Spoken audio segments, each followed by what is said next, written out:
자, 우리는 유치권의 특성과 성립 요건을 첫 번째 시간에 보셨고, 이번에 보실 때는 유치권이 성립이 되면 물건에서 채권이 발생돼서 물건을 가지고 있는 채권자가 그 물건을 점유를 하면 유치권이 발생되죠.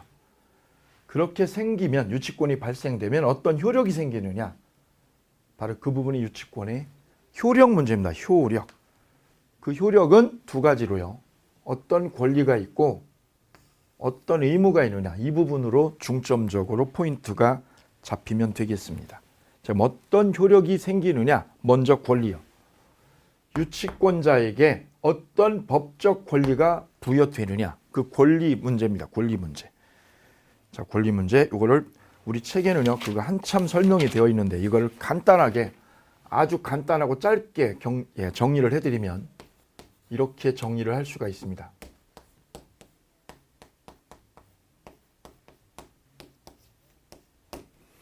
옆에다 이렇게 써주시면 되겠습니다. 유치권자의 권리 옆에 5개요.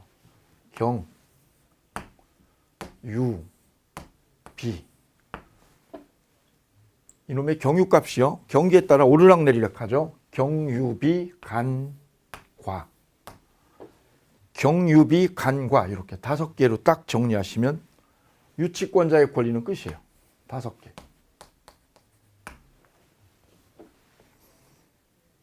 이때 경은 뭐냐? 경매권을 말합니다. 유치권자는 경매권이 있다. 이게 첫 번째예요. 유는요, 유치적 효력. 유치적 효력이 있다 할 때 유치적 효력이 있다는 거. 세 번째는요, 비용 상환 청구권이 있다. 비용 상환 청구권. 간은요, 간이 변제 충당입니다. 간이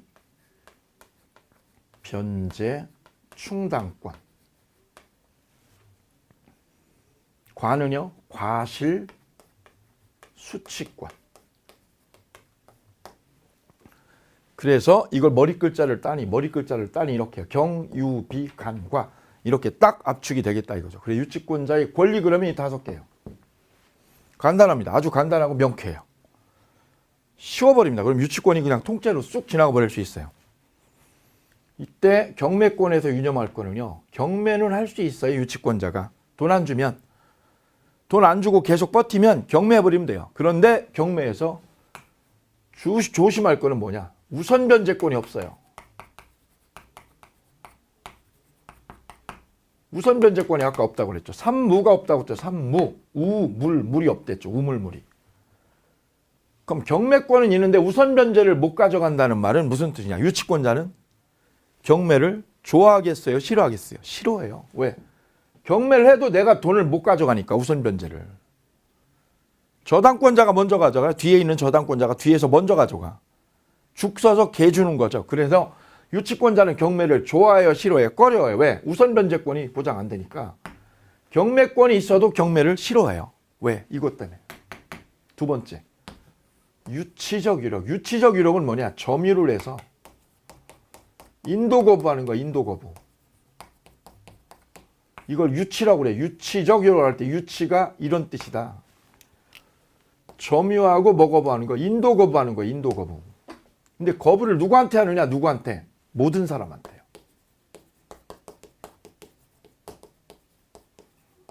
모든 사람에게 거부할 수 있다는 거죠. 여기요. 여기에 별표.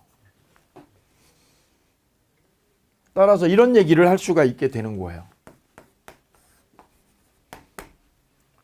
얘가 유치권자, 얘가 채무자. 이 공사를 해줬는데 이 10억이래. 10억을 못 갚더라. 채무자가 못 갚더라. 그럼 얘가 유치하게 되죠. 유치를 한다는 말은 채권자가 이런 뜻이라고 그랬어요. 무슨 뜻이라고요? 유치권은 점유를 해서 뭐 하는 거예요? 인도 거부하는 거예요. 인도 거부. 이게 유치권을 의미하는 거예요. 안 줘. 점유를 안 넘겨줘. 얘한테. 현금 가지고 와. 현금 가지고 오면 내가 이거 넘겨줄게. 이런 뜻이죠. 이때 이게 경매로 넘어가면, 경매로 넘어갔다. 이게 시험 잘 나오는 사례예요. 이 사례가. 경매로 넘어갔다. 그럼 낙찰자죠. 얘는 누구한테도요? 낙찰자한테도 이 인도 거부를 할 수 있어요. C한테도. C에게도 뭐 할 수 있어요? 거부할 수 있어. 거부. 왜? 모든 사람에게 하는 거야. 이건 모든 사람에게. 이 유치권은 물권이라서요. 이 유치권은 채권이 아니라 물권이거든요. 이게 물권이니까 누구한테요? 제3자. 채무자가 아니라 제3자죠. 채무자. 얘는 제3자. 제3자한테도 얘가요. 거절할 수 있어요. 인도 거부가. 왜? 유치권이 물권이라서 이게 물권이니까.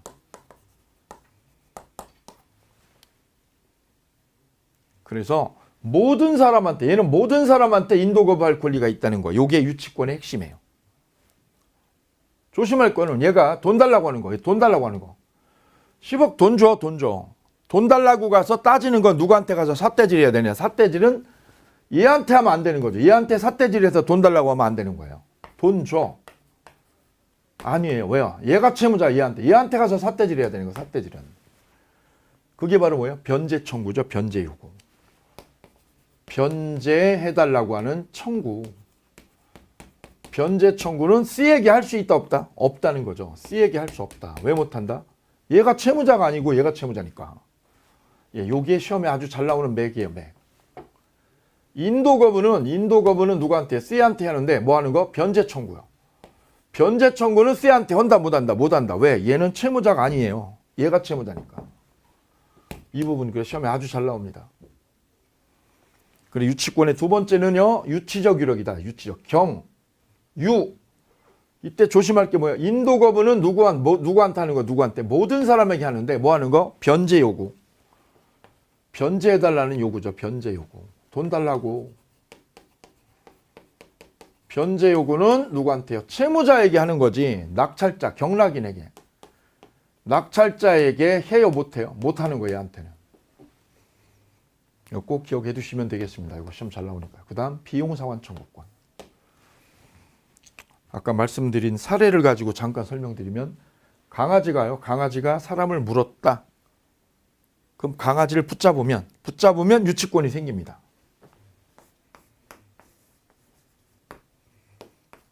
아이 엄마가 저 강아지를 붙잡으면 돼요. 강아지를 점유하면 뭐가 생겨요? 여기에 유치권이 생기죠. 유치권이. 왜? 치료비 때문에. 이 아이 치료비 때문에 강아지 붙잡으면 되니까. 이때 이놈의 강아지가 남의 집이라고 와가지고 밥을 굶고 단식을 하면 강아지가 죽어 나자빠 버리면 유치권이 없어지거든요. 죽지 않게 하려면 강아지를 잘 보살펴야 되죠. 그래서 이 강아지를 데리고 병원을 다시 또 갔다고. 병원에. 그 병원비가 추가로 들어갔어요. 병원비 그게 30만 원 들어갔다. 아이 치료비는 100만 원. 100만 원이고 병원비가 추가로 30만 원 추가로 또 들어갔죠. 그럼 이 아이 엄마가 받을 돈은요. 아이 쪽에서 받을 돈은 치료비 100, 병원비 30만 원. 이 병원비를 뭐라고 그래요? 비용 강아지에 들인 추가 비용. 이 비용도 달라고 할 수 있다고. 그럼 총 받을 돈 얼마냐? 130만 원이 되는 거죠. 이거를 비용 상환 청구권이라고 해요. 비용. 강아지에 들인 병원 비용 달라고 할 청구권. 이것도 채권에 들어간다. 채권에. 그 다음 네 번째는 간이 변제 충당. 간단하게 뭘 위해? 변제라는 건 뭐냐? 대물 변제를 말해요. 대물 변제. 안 주면 돈을 안 준다. 그러면 어떻게 하느냐? 강아지를 대신 갖는 거예요. 돈 안 주면 강아지를 대신 갖는 거. 이걸 간이 변제 충당이라고 그래요. 단 이거는 법원의 허가를 받아야만 됩니다. 이게 간이 변제 충당. 대물 변제예요. 강아지로 100만 원 대신 갖는 거. 그 다음 마지막은요. 과실 수치요. 강아지가 여기서 이 강아지를 데리고 있는데 새끼를 놔버리면 새끼죠. 이게 과실이죠. 이 새끼는요. 과실의 소유는 누가 할까요? 소유, 과실. 이 강아지 새끼는 누구 걸까요? 제가 오프라인 학원에서 물었더니요. 강아지 새끼는 누구 거예요? 그랬더니 강아지 주인 거죠. 유치권자 거죠. 의견이 나뉘더라고요. 강아지 주인 거 1번. 유치권자 거 2번. 그랬더니 제3의 인물이 나왔어요. 1번도 아니고 2번도 아니에요. 누구 거예요? 그랬더니요. 예, 이거는 강아지 거래요. 강아지 거. 맞죠? 강아지가 낳은 거니까. 강아지가 낳은 거니까. 자, 이때 과실의 소유는 이 강아지 새끼죠. 누구 걸까요? 이거는 강아지 주인 거예요. 유치권자 게 아니에요. 그럼 여기서 말하는 과실 수치죠. 수치. 소유가 아니라 수치를 말하는 거죠. 소유는 강아지 주인 거 맞아요. 이 새끼는, 강아지 새끼는. 그런데 유치권자는 이 강아지를 뭐 해가지고요? 경매해서 변제에 충당할 수 있다. 이거 경매하면 돈 나오죠? 그죠? 그 돈을 가지고 어디다가요? 변제. 이 100만 원에 충당할 수 있다. 그걸 뭐라고 그래요? 과실 수치권이라고 그래요. 수치권. 변제 충당권이라고 그래요. 변제 충당하는 거죠. 강아지를 어디다? 변제에 충당할 권리가 보장이 된다는 거죠. 그래서 유치권자의 권리는 몇 개로요? 5개로 딱 집약이 돼요. 간단하게. 경유비 간과 끝. 자, 이걸 책에다 동그라미 합니다. 단 우리 책은 제가 쓴 책이 아니라서 제가 다른 출판사에서 쓴 책은 이렇게 목차가 이렇게 되어 있어요. 근데 이건 제가 쓴 책이 아니기 때문에 목차가 이렇게 되어 있잖아요. 유치할 권리가 맨 앞에 나와 있어요. 자, 그래서 옆에다 유치권 효력 옆에다 이걸 순서대로 써주시면 돼요. 이렇게요. 경유비 간과. 우리 책은 유가 먼저 나왔어요. 이게요. 자, 거기서 우리 책 순서대로 따라가고요. 저는 이렇게 정리를 했어요. 이렇게요. 자, 책에 있는 내용대로 이제 설명을 드리면 동그라미 2번 유치권 행사의 상대방은 누구냐면 모든 사람. 옆에다 써주실까요? 유치권 행사는 누구한테? 모든 사람에게 한다. 모든 사람에게. 그래서 경매가 되면 맨 마지막 줄이요. 유치물이 경매가 되면 누구한테 돼요? 경락인한테도 행사할 수가 있다. 단 뒷장이요. 316쪽 316페이지 경락인에 대하여 피담보 채권의 변제 청구의 삼각형. 삼각형은 반드시 복습하셔야 돼요. 변제 청구를 할 수가 없다. 왜 경락인에게 못 하느냐? 경락인은 채무자가 아니니까. 보세요. 경락인은 뭐가 아니라서 채무자가 아니니까. 오케이. 그 다음에 동그라미 3번 유치권 행사의 효과. 얘가 유치권을 주장하면 얘는 소유자가 집을 달라고 그러면 얘가 유치권 걸었다. 그럼 법원은 어떻게 하느냐? 법원은 너는 돈 줘. 자네는 돈 줘. 그럼 여기서는 뭐를요? 건물을 줘. 이걸 뭐라고 그래요? 상환. 서로 맞교환해라. 맞교환. 물건 인도를 청구하는 소송에서 피고의 유치권 항변이 인용되면 법원은 뭐라고 그래요? 변제와 상환으로 물건을 인도할 걸 명한다. 이걸 뭐라고 그래요? 상환이행 판결이라고 그래요. 상환이행. 거기에 동그라미야. 상환이행. 맞교환해라. 맞교환. 원고 전부요, 일부요. 일부 승소의 삼각형. 일부. 얘가 다 이긴 거예요? 일부만이요? 일부만 이긴 거예요. 일부만. 전부가 아니라 일부 승소의 삼각형. 그다음 우측에 심화학습 나와 있죠? 심화학습. 자, 그거는 심화학습 3월 달에 따로 설명을 드리도록 하고요. 그다음 뒤로 넘겨서 경매권 있어요. 자, 318페이지 맨 위에 유치권자는 채권의 변제를 받기 위해서 유치물을 뭐 할 수 있다? 경매할 수 있다. 경의 동그라미요. 그리고 옆에다 쓰셔야죠. 뭐가 없어요? 우선 변제권이 없어요. 우선 변제권은 없다. 경매권은 있고. 그래서 유치권자는 경매를 좋아해요? 싫어해요? 꺼려한다. 경매를 꺼려한다. 왜? 이게 없으니까.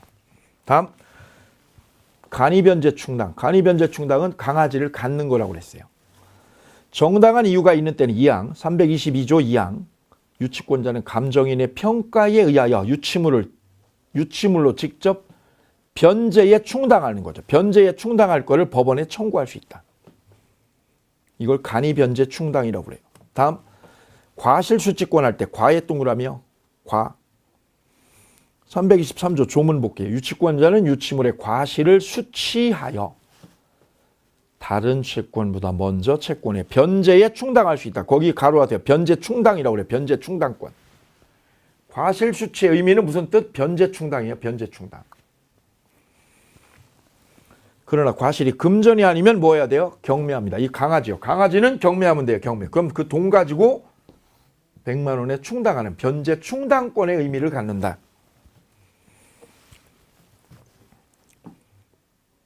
두 번째, 과실은 먼저 이자, 채권 이자에 메꾸고 나머지가 있으면 원본에 충당을 하게 돼요. 여기까지가 유치권자의 권리고요. 4번의 삼각형이요. 사용권은 삼각형. 그 다음 우측이요. 비용상환 청구권 할 때 B의 동그라미요. 볼까요? 1항 유치권자는 유치물에 관하여 필요비를 지출한 때는 상환 청구할 수 있고 2항 유치권자가 유치물에 유익비를 지출한 때는 그 가액 증가가 현존하는 경우에 한하여 소유자 선택에 쫓아서 상환을 청구할 수 있다. 그러나 법원은 소유자 청구에 의하여 상당한 상환기간을 허여할 수 있다. 상환기간 허여의 삼각형. 상환기간 허여의 삼각형. 상환기간은 뭐예요? 기한 유예죠. 써보세요. 기한을 유예해 주는 거. 2달이나 늦춰주는 거. 그 기한 유예는 어디에만 되느냐? 유익비에만 돼요. 유익비에만. 그 비용 상환 청구권에서 주의하실 게 하나 있다면 이거예요. 필요비가 있고요. 유익비가 있다고. 이때 유익비는 뭐가 돼요? 상환기간. 기한을 뭐 할 수 있다고요? 유예해서 늦춰주는 게 돼요. 늦춰줄 수 있다고 2달을. 근데 필요비는요. 기한 유예가 돼야 안 돼요? 안 돼요. 왜? 법에 규정이 없어 이거는. 그래서 기한 유예는 어디에만 된다? 유익비에만 된다는 거. 여기에 삼각형입니다. 유익비에만. 유익비는 뭐가 가능하다? 기한 유예. 상환기한을 유예해 줄 수 있더라. 그걸 하나 참고로 챙기시면 좋습니다. 거기까지가요. 유치권자의 권리가 되겠습니다. 나머지 물권적 청구권이라고 된 거는 옆에다가 이렇게 하나 정리하시면 되죠. 물권적 청구권은요. 옆에다가 유치권의 기한 물권적 청구권은 있다 없다? 없다. 그럼 뭘로요? 점유권으로. 요거 하나 이렇게 써주시면 되겠습니다. 자, 그러면 유치권자의 권리는 이걸로 끝나고요. 끝나고 권리 5개로 땡이에요. 경유비 간과 땡. 다음 의무사항. 유치권자의 의무사항이 중요한 게 2가지 정도 있는데 그 2가지를 점검하시면 되겠습니다. 자, 책 보실까요? 320페이지 맨 위에 1항 유치권자는 선량한 관리자의 주의로 유치물을 점유해야 된다. 선량한 관리자의 주의의 별표. 이걸 선관주의라고 그래요. 이건 뭐냐? 관리를 잘해라 이거죠. 즉 유치권자가 데리고 있는 강아지는 내 강아지가 아니라 남의 강아지. 남의 강아지를 내가 보관하고 있는 거예요. 돈 받으려고. 그러면 관리를 어떻게 하라고요? 이성을 가지고 냉철하게 잘 해주는 거. 이거를 선관주의라고 그래요. 관리 잘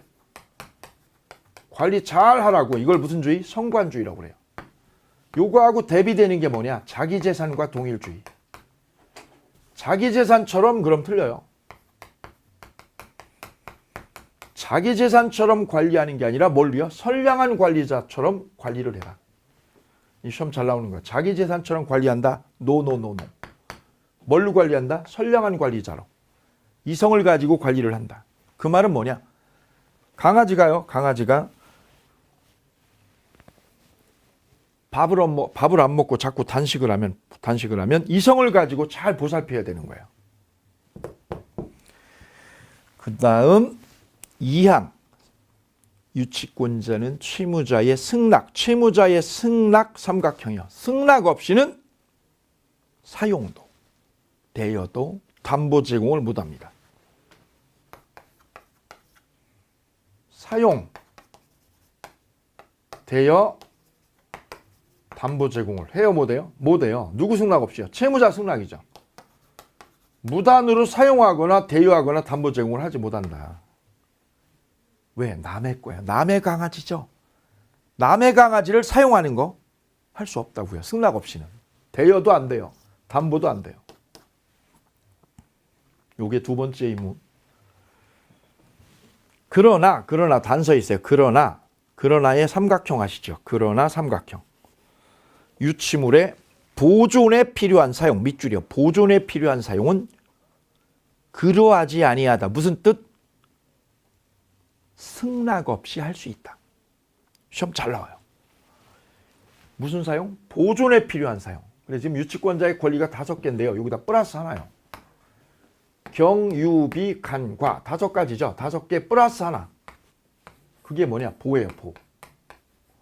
여기서 보는 무슨 뜻이냐? 보존을 위한 사용권이에요.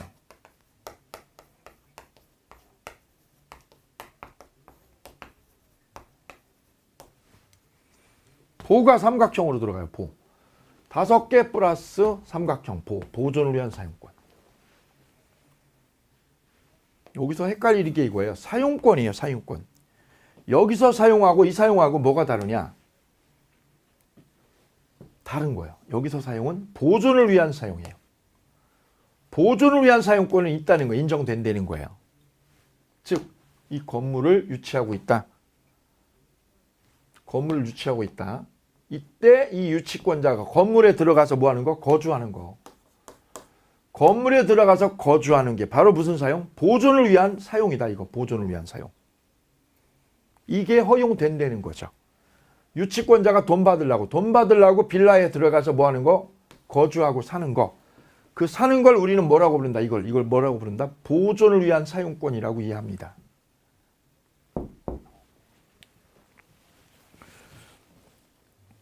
그 다음 3항. 유치권자가 전 2항의 규정에 위반한 때. 전 2항은 뭐예요? 전 2항은? 전항이에요? 전 2항이에요? 전항 그러면 앞에 것만을 의미하고요. 전 2항 그러면 뭐예요? 2개 다. 전 2항이니까 써볼까요? 선관주의 의무 1항하고요. 2항은 무단 사용 대여 담보 제공이죠. 이거를 위반하면 채무자는 유치권을 뭐 할 수 있어요? 소멸 청구의 별표, 소멸 청구할 수 있다. 그래서 의무사항이 2가지예요. 선관주의하고 무단 사용 대여 담보 제공 금지. 이게 의무사항. 그럼 효력은 끝났어요. 권리 5개, 의무사항 2개. 다음 321페이지 유치권의 소멸이 있습니다. 소멸. 자, 그 소멸에서 중요한 게요. 유치권은요. 이 돈 다 갚으면 유치권은 없어지죠. 왜? 얘가 점유하는 이유는 돈 받으려고 하는 거니까. 얘가 돈 주면 유치권 없어집니다. 조심할 게 하나 있어요. 조심할 게. 첫 번째. 멸실이라고 돼 있죠. 목적물 멸실. 목적물의 멸실이라고 된 거에다가 삼각형 할까요? 삼각형. 건물이 불나버리면 유치권은 사라져요. 이때 유치권자가 주인이죠. 이 주인이 보험회사로부터 받을 보험금이 있더라. 여기서 보험금 받는 데더라. 30억. 건물 불나가지고 보험금 30억 받는 데더라. 그 보험금 청구권 있죠. 이거에다가 유치권자가 압류해가지고 이 돈 빼갈 수 있나요? 이 권리를 뭐라고 그래요? 물상대위요. 물상대위가 되는 거예요. 유치권에는 물상대위가 없어요. 삼무가 없죠. 삼무. 우선변제권, 물상대위, 물권적 청구권. 3가지가 없었잖아요. 그래서 멸실 위에다가 삼각형하고 쓰세요. 건물 멸실로 인한 보험금이나 손해배상 청구권에 물상대위 못함. 시험 잘 나오는 논점이에요. 왜? 저당권하고 다른 점이거든요. 이게. 그 다음 2번째가 소멸시효입니다. 326조. 이게 이제 수험생들이 굉장히 어려워하고 질문이 많이 들어오는 논점이 이거예요. 질문을 많이 합니다. 매년 숱하게 질문하는 게 딱 정해져 있어요. 보시면 피담보 채권의 소멸시효라고 돼 있어요. 자, 볼까요? 유치권 행사는 뭐예요? 밑에다 써볼까요? 강아지 점유하는 거. 강아지를 점유하는 거죠. 그게 유치권 행사는 거죠. 채권의 소멸시효 진행. 채권의 소멸시효 진행에 밑줄 그어볼까요? 영향을 미친대요? 미치지 않는데요? 영향을 미치지 아니한다. 이렇게 326조가 규정을 하고 있네요. 뭘 행사하는 거? 유치권 행사가 이게 무슨 뜻이냐고요? 이게 무슨 뜻일까요? 강아지를 뭐하고 있는 거? 목적물을 점유하는 거지요. 강아지를 점유한다는 말이 무슨 뜻? 유치권을 행사하는 뜻이에요. 유치권 행사 중이라는 뜻. 그럼 유치권 행사하는 거는 뭐에? 채권. 채권의 무슨 시효? 소멸시효.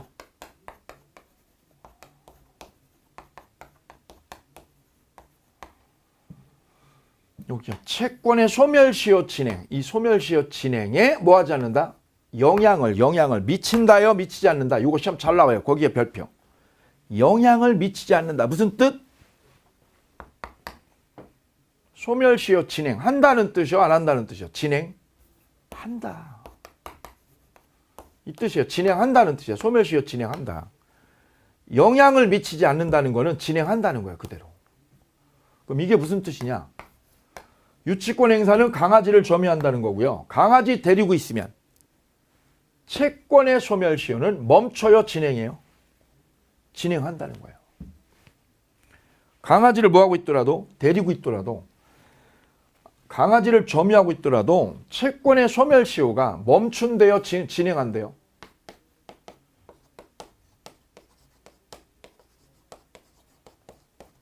중단된다가 아니라 진행한다는 거예요. 이게 맞는다는 거예요. 아니 선생님, 선상님, 소멸시효라는 거는 권리를 행사하면 소멸시효라는 건 어떻게 되는 거예요? 멈추는 거잖아요. 중단돼야 되잖아요. 중단. 근데 여기서 구별하셔야 될 건 이거예요. 유치권의 행사하고 채권하고요. 이게 별개라는 거예요. 이게 별개다. 이걸 이해하셔야 돼요. 채권은 강아지에 대해서 하는 거죠? 아니죠. 채권은 누구한테요? 채무자에게 하는 거예요. 채무자에게. 채권은 사람한테 하는 거예요. 사람한테. 유치권은 뭐에 대해서? 강아지에 대해서 하는 거예요. 강아지. 물건에 대해서. 유치권 행사는 물건에 대한 거고요. 채권 행사는 사람한테 하는 거거든요. 따라서 강아지를요 점유하는 거하고 강아지를 점유하는 거하고 채권 사람한테 돈 요구하는 거는 별개라고. 이걸 구별하셔야 돼. 이걸. 따라서 강아지를 점유하더라도 강아지를 점유하는 거와 별개로 강아지를 점유해도 뭐야? 채권의 소멸시효는 중단되는 거예요? 진행하는 거예요? 진행하는 거예요. 왜요? 별개니까. 이거하고 이거는 별개거든요. 채권 행사는 채권을 행사하면 채권의 소멸시효는 어떻게 돼요? 중단돼요. 왜? 채권 행사하잖아. 돈 달라고 했다. 내가 돈 달라고 압류 걸었다. 그러면 소멸시효는 어떻게 돼요? 멈추는 게 맞아요. 왜? 채권 행사했잖아. 근데 여기는 채권이 아니라 뭐에 대해서? 유치권 행사를 했어요. 유치권. 그거는 강아지한테. 강아지를 데리고 있는 거지. 강아지를 데리고 있는 거지 돈 달라고요. 돈 달라고 채권 행사한 게 아니거든요. 그래서 강아지를 뭐하고 있어도요. 점유해도 채권의 소멸시효는 진행해요. 중단해요. 진행하는 거지 중단되는 게 아닙니다. 그래서 여기서 구별할 건 이거예요. 유치권과 채권은 별개라는 개념이다. 이걸 구별 잘 해주셔야 된다는 거예요. 그래 이 부분이 타켓으로 시험에 많이 나와요. 여기 삼각형입니다. 326조. 그 다음 특유한 소멸사유가 있는데요. 특유한 소멸사유가 맨 밑에 있어요. 327조 조문. 채무자는 상당한 담보를 제공하고 유치권 소멸 청구할 수 있습니다. 담보 제공이에요. 담보 제공. 강아지 다른 거 주고 데리고 올 수 있어요. 담보 제공하고. 그 다음 뒤로 넘기면 점유상실이요. 유치권은 점유상실로 인해서 소멸하게 돼요. 끝이에요. 그 유치권 소멸사유는 이렇게 되는 거죠. 유치권 소멸사유는 점유를 상실하면 끝이다. 그죠? 그 다음에 담보 제공하면, 다른 담보를 제공하면. 이러면 유치권은 끝나게 돼요. 유치권은 끝나게 돼요. 여기서 주의할 게 있어요. 주의할 게 바로 유치권 행사하고 채권 행사가 같다? 별개라는 거예요. 거기까지 보시면 유치권의 큰 틀하고 기본 원리는 딱 잡았습니다. 다음 이어서 담보물권의 두 번째 주제인 저당권을 만나시겠습니다. 자, 이 목차를 가지고요. 목차를 딱 놓고 혼자서 이렇게 끌고 갈 수 있으면, 큰 틀을 끄집어낼 수 있으면 잘 따라오고 계신 거예요. 특성에서는 몇 가지요? 삼무가 우, 물, 물이 없더라. 성립요건에서는 세 가지였죠. 물권에서 채권이 생겼고 채권은 변제기가 도래해야 되더라. 첫 번째. 두 번째는요. 그 물건을 뭐 할 것? 점유를 해야지. 점유를. 이 점유가 적법이요? 불법이요? 적법해야지. 누가 점유해야지? 지가 점유하든가 딴 사람한테 맡기든가 본사한테 맡겨놓든가 간접 점유해도 되죠. 세 번째는요. 배제 특약이 없어야죠. 배제 특약이. 그러면 유치권이 성립하더라. 이때 결련성이 있는 게 있고요. 없는 게 있었어요. 결련성 없는 거 시험에 무조건 나온다. 보증금하고 권리금은 건물 세워둘 때 보증금 준 거, 그 다음 내가 시설 투자비로 비품이라든가 시설비 투자한 거, 이거 권리금은 건물에서 생긴 채권하고 상관이 없다. 그 다음 권리 5개 플러스 알파.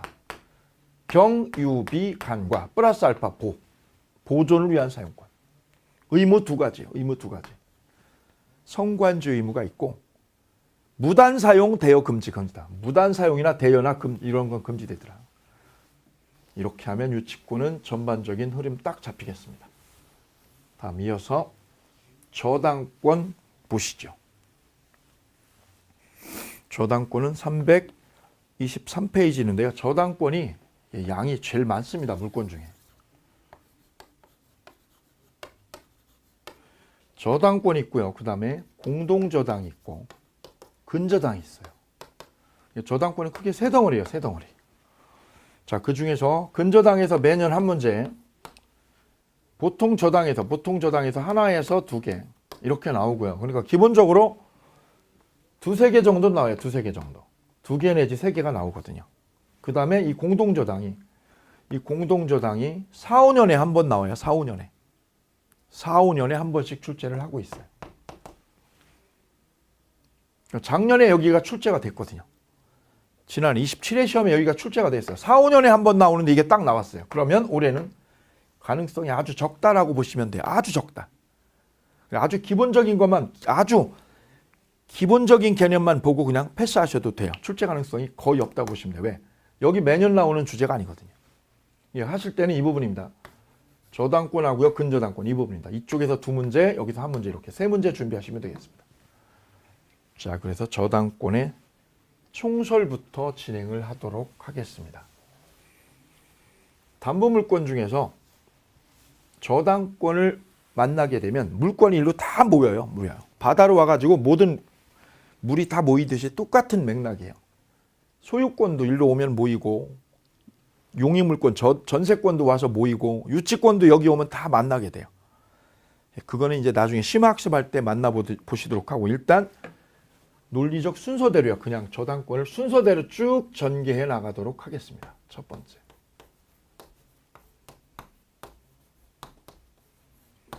첫 번째는요. 저당권의 총설, 성립 내지는 성질이죠.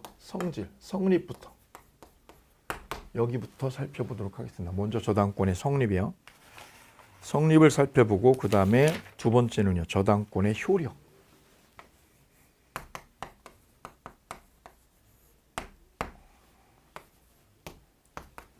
저당권 효력 살펴보시고요. 그 다음에 세 번째가 저당권의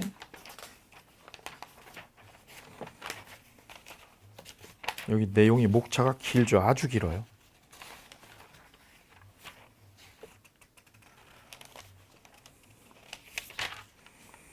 저당권의 침해에 대한 구제.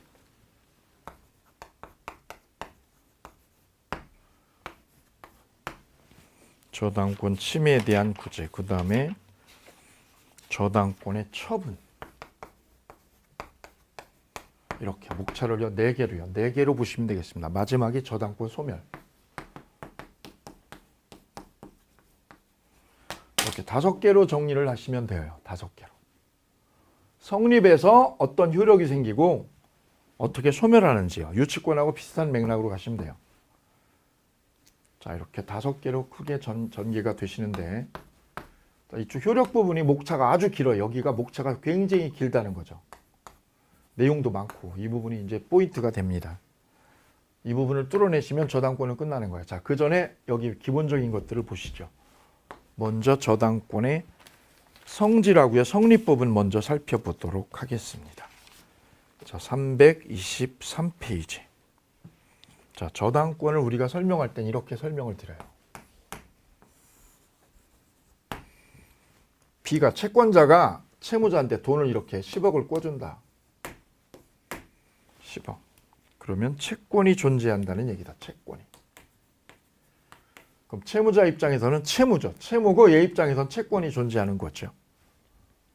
그리고 채무자가 가지고 있는 부동산에다가 부동산을 담보로 잡고요. 이걸 담보로 잡습니다. 담보로. 담보로 잡고 여기다가 저당권 등기를 해놓습니다. 이렇게.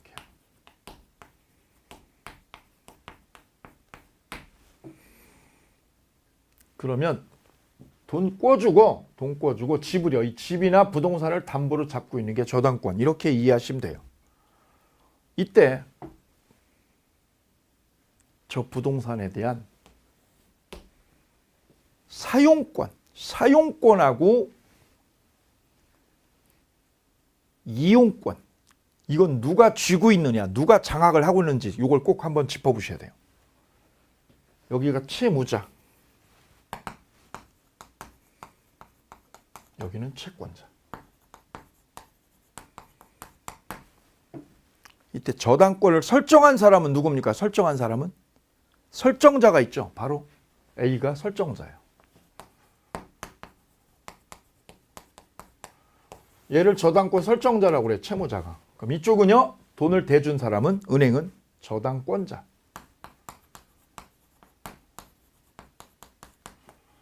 바로 은행이 돈을 꿔줬지요. 이쪽이 저당권자가 되는 거죠. 저당권자. 담보로 저당권 등기해놓은 은행. 여기가 저당권자. 돈 꿔간 사람. 담보 넣고요. 담보 넣고 돈 꿔간 사람. 채무자, 설정자가 되겠습니다. 이때 이 부동산에 대한 사용수익은 누가 하냐 이거죠. 점유하고. 사용 누가요? 설정자가 합니다. 사용권. 점유도 누가 해요? 점유도. 설정자가 합니다. 따라서 이 저당권자는요. 저당권자는 저 집에 대한 사용권이 있어 없어요? 없어요. 여기 사용권이 없어요. 점유권도 있어 없어요? 점유권도 여기서 안 가지고 있어요. 다만 이 은행은요. 은행은 변제기에 이 채권의 변제기가 되었다. 그때 못 갚으면요. 얘가 못 갚으면 뭐가 있어요? 은행은 처분권만 있습니다. 경매 처분권. 사용이나 점유권은 없고 대신에 뭐가 있어요? 처분권. 경매 처분권만 은행이 쥐고 있는 게 바로 저당권입니다. 처분해서 이 집을 처분해서 우선 변제 받습니다. 처분해서 뭐 받아요? 우선 변제 받는다. 우선 변제. 이게 저당권의 핵심이에요. 경매 처분하는 거죠. 경매 처분. 경매 처분에서 우선 변제를 받아가는 거죠. 대신에 뭐가 없어요? 사용권도 점유권도 저당권은 안 가지고 있다는 거죠. 그 사용이나 점유는 누가요? 설정자가. 설정자가 여전히 뭐 하고 있어요? 설정자가 이걸 하고 있어요. 사용도 점유도 얘가 다 하는 거죠. 오케이. 이게 저당권의 본질입니다. 못 갚으면 부채 상환을 못하면 그제서 저당권자가 어떻게 해요? 저 집을 경매 처분해서 채권 예수하게 돼. 우선 변제 받고. 오케이. 이게 저당권입니다. 이때 여기 저당권자가 B 말고 C도 있고 D도 있고 저당권이 여러 개 있다. 그러면 이 저당권은 다 어떻게 돼? 다 경매가 되면 없어져요. 없어지고 순서대로 어떻게 돼? 순서대로 배당을 받습니다. 여기 저당권이 여러 개 있다. B도 있고 C도 있고 D도 있다. 그럼 저당권은 경매가 되는 순간 다 소멸해. 다 소멸하고 순위에 따라 배당을 받습니다. 1순위 B, 2순위 C, 3순위 D. 순서대로 배당받고 다 소멸해요. 다. 저당권은 운명이요. 경매가 되는 순간 다 죽는 거예요. 변제받고. 순서대로 변제받고 다 죽는 거예요. 요거 기억하시면 돼요. 자, 여기서 유념할 단어는 사용수익권하고 점유권은 누구한테 있다? 설정자에게 있다. 시험 문제예요. 그럼 저당권자에는 뭐가 없다? 점유권이 있다 없다? 없다. 여기에 별표. 요 두 가지를 꼭 개념에서 이해해 주셔야 돼요. 자, 그게 323쪽, 323페이지 맨 위에 조문에 있어요. 조문에 기술된 내용 짚어보고 가겠습니다. 저당권자는 채무자 또는 제3자가 점유를 이전하지 아니하고 거기 별표 채무의 담보로 제공한 부동산에 대하여 다른 채권자보다 자기 채권에 우선 변제받을 권리가 있다. 오케이. 점유를 이전하지 않는다는 거에 별표하셔야 돼요. 그 다음 담보는요. 부동산이라는 거. 부동산에다 별표하시면 돼요. 부동산. 동사는 담보로 쓸 수 없어요. 왜요? 등기를 해야 되는데 등기를 못 하잖아요. 동사는. 부동산만 담보 역할을 하지 동사는 담보를 못 씁니다. 성질, 쌍괄호 2번 성질에 저당권은 타인의 부동산을 객체로 하는 물건이기 때문에 자기 소유 부동산, 거기에 삼각형. 자기 소유 부동산에는 저당권이 성립된다, 안 된다? 안 된다. 거기다 쓰세요. 자기 소유 부동산은 불성립. 불성립이에요, 불성립. 아까 유치권에서도요. 자기 물건에는 유치권 생겨, 안 생겨? 안 생기죠. 자기 물건에 유치권 안 생기고 자기 물건에 저당권 안 생겨요.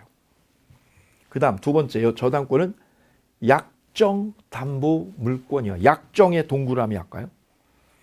저당권은 이 설정자하고 저당권자 은행하고 약정. 설정 계약이어야 돼요. 설정 계약.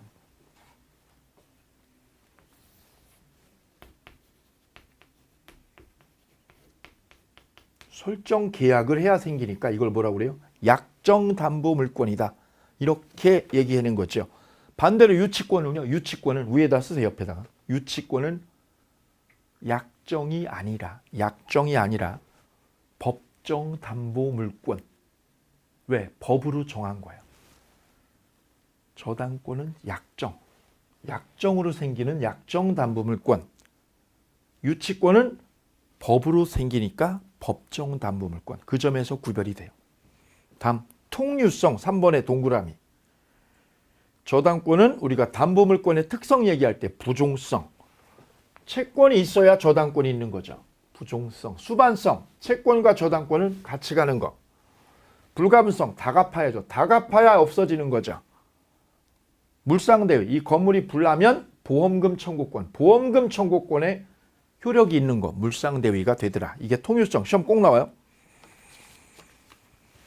다음 저당권의 성립입니다. 이제 저당권 성립이요. 예, 여기서 이제 중요한 게 몇 가지가 있어요. 저당권의 성립 부분.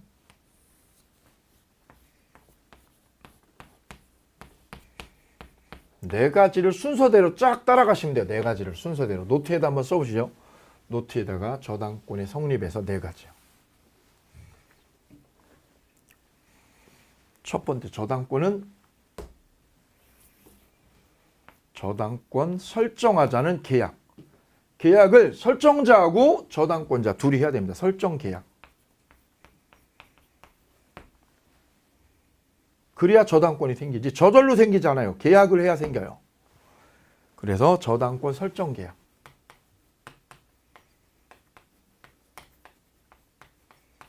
이걸 해야 됩니다. 설정 계약을. 그리고 저당권은 물권이니까 뭐를 해야 되느냐. 여기다 등기를 꼭 해야 됩니다. 등기. 플러스 저당권 등기. 노트에다 이걸 한번 써주시면 돼요. 이때 더 중요한 건 뭐냐. 별표하실 건 여기다 별표를 하셔야 됩니다. 별표. 이 저당권 설정하는 거 여기다가 삼각형. 저당권 설정은 처분행위다. 저당권을 설정하는 거는 처분행위입니다. 여기 삼각형합니다. 즉 이 저당권 설정자 A가 자기 아파트가 아니라 남의 아파트에다가 이 저당 설정하는 건 돼요? 안 돼요. 왜? 등기를 얘한테 은행한테 해줘야 되는데 내 집이 아닌 남의 집에다 저당 설정하는 거는 불가능하다. 왜? 처분행위니까. 자, 우리 책 320페이지 위에서 1번 동그라미 1번에 저당권 설정 계약의 성질 옆에다 씁니다. 성질 옆에다 써주세요. 뭐라고요? 가로하고 처분행위다. 저당권 설정 계약은 성질이 뭐라고요? 의무 부담 행위가 아니라 처분행위. 왜? 등기를 줘야 되거든요. 등기를. 따라서 처분 권한이 없는 자의 저당권 설정 계약은 유효 꽝입니다. 무효입니다. 다음 니은 종된 계약이다. 저당권 설정은 소비대차 계약의 종이다. 이게 주, 이게 종이에요. 소비대차 계약, 돈 빌려주는 게 소비대차죠. 소비대차 약정. 소비대차 약정이 주고요. 이게 주. 저당권 설정은 종이에요. 종. 거꾸로 이해하는 분이 많아요. 이게 주고 이게 종이로. 그게 아니에요.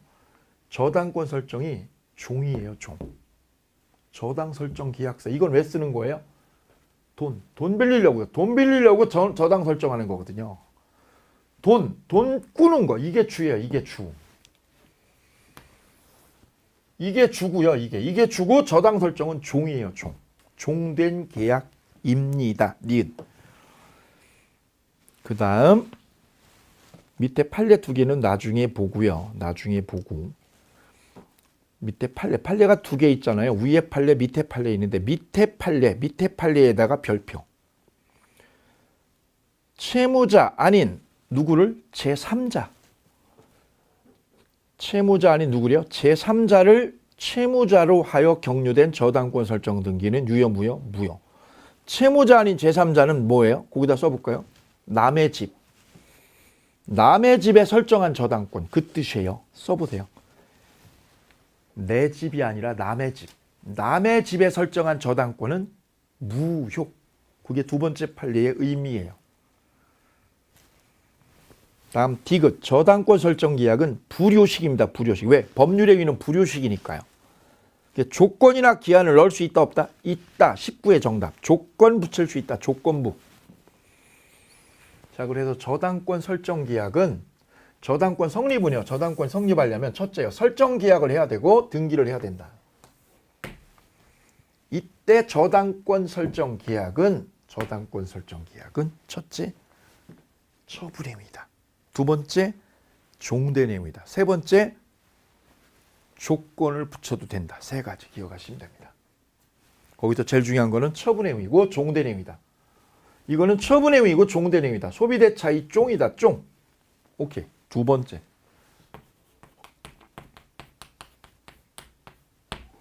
자, 저당권이 설정되려면 당사자 두 사람이 있어야 돼요. 설정자하고 저당권자 둘. 오케이. 두 사람. 설정자와 저당권자 둘. 자, 책에 있습니다. 기억, 저당권 설정자, 니은 저당권자 두 사람이죠. 두 사람.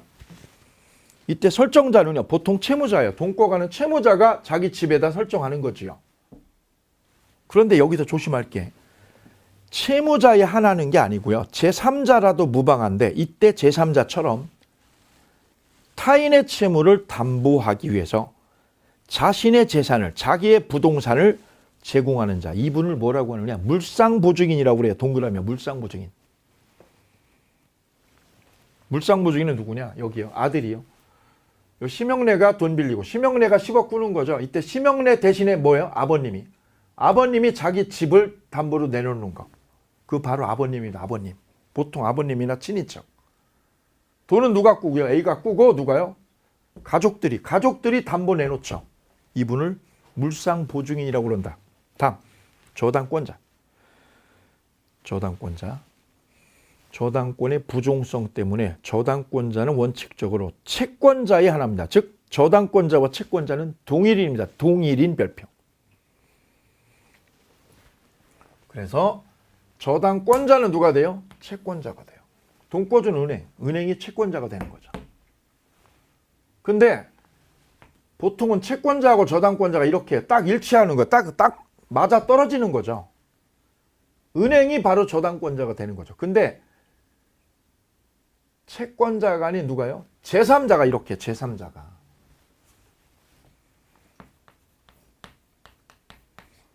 채권자가 저당권자가 돼야 되는 게 맞잖아요. 근데 채권자 아닌 누가요? 제3자가 저당권자가 될 수 있느냐? 제3자가. 이것도 예외로 돼요. 예외로. 언제요? 특별한 사정이 있으면.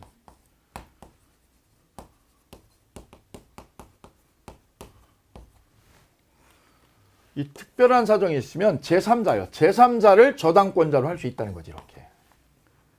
원래는 채권자가 저당권자가 돼야지 돈 꿔준 사람이. 근데 돈 꿔준 사람이 아니라 누가요? 제3자가. 제3자가 저당권자가 될 수 있다. 뭐가 있으면? 특별한 사정. 그 특별한 사정이 뭐냐? 3자 합의예요. 3자 합의. 합의가 있으면 채권자 아닌 누구요? 제3자 앞으로 등기를 해도 된더라. 예를 들면 이런 거죠. 회사에서 A한테, 저 심영래 씨한테 A한테 10억을 꿔줬어요. 그럼 여기는 누구요? 회사죠. 채권자는 회사.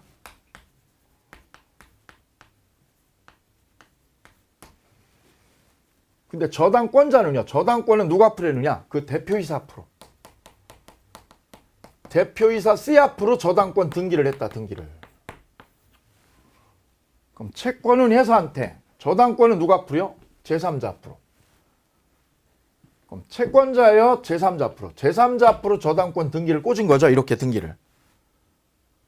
이게 3자 합의가 되면 이렇게 해도 된다는 거죠. 예외적으로. 이게 아주 중요한 판례 중에 하나니까 그걸 체킹을 하고 가시도록 하죠. 325쪽. 325페이지에 보면 위에서 세 번째 판례 있어요. 제3자명의 저당권. 제3자명의 저당권의 삼각형. 제3자명의 저당권은 채권자 아닌 제3자명의 저당권은요. 거기다 쓰면 이렇게 되는 거예요. 채권자 아닌 누구요? 제3자명의 저당권. 채권자 앞으로 해야지 원래는 이렇게 해요. 그런데 누구 앞으로요? 제3자 명의로 저당권 했죠. 이거는 되는 거야 안 되는 거예요? 원칙은? 원칙은 무효예요. 원칙은 무효예요. 얘 앞으로 해야죠. 채권자 앞으로. 그런데 예외가 있어요. 예외. 그게 바로 이거야. 특별한 사정이 있으면.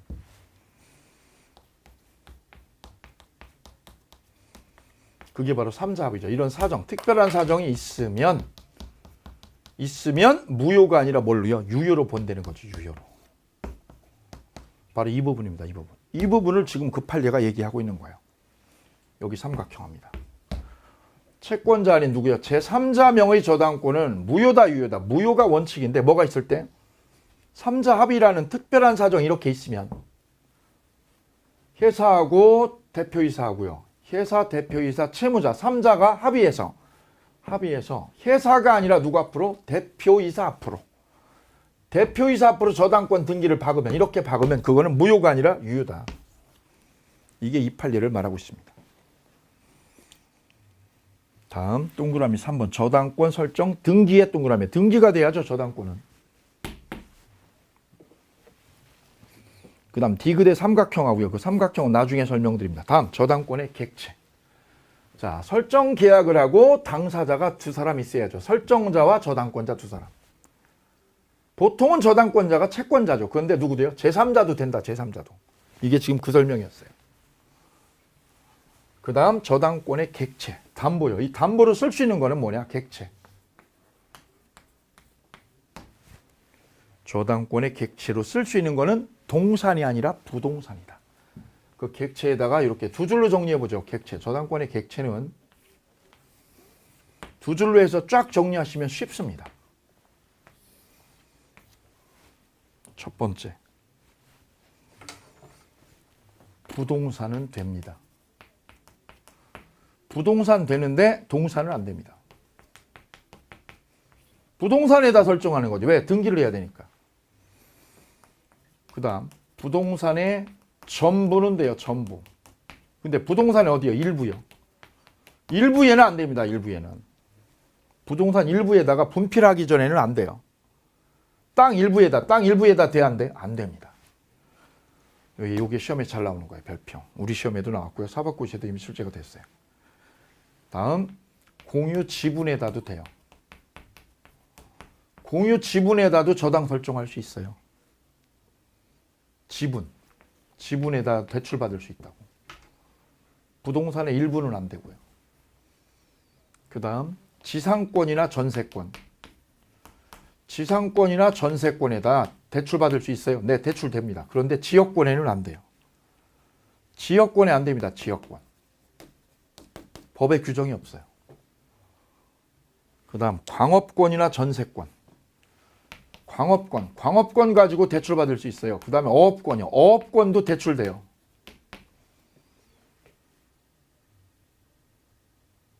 안 되는 거는 요 두 개다. 요 두 개. 부동산의 일부하고 지역권에는 저당권 설정을 할 수가 있다? 없다. 조심할 거는 부동산에만 되고 동산은 담보로 쓸 수 없습니다. 요 정도 보시면 되겠습니다. 그 다음 뒤로 넘겨서 저당권이 생기려면 설정 계약을 해야 되고 당사자가 두 사람 있어야지. 설정자하고 저당권자가.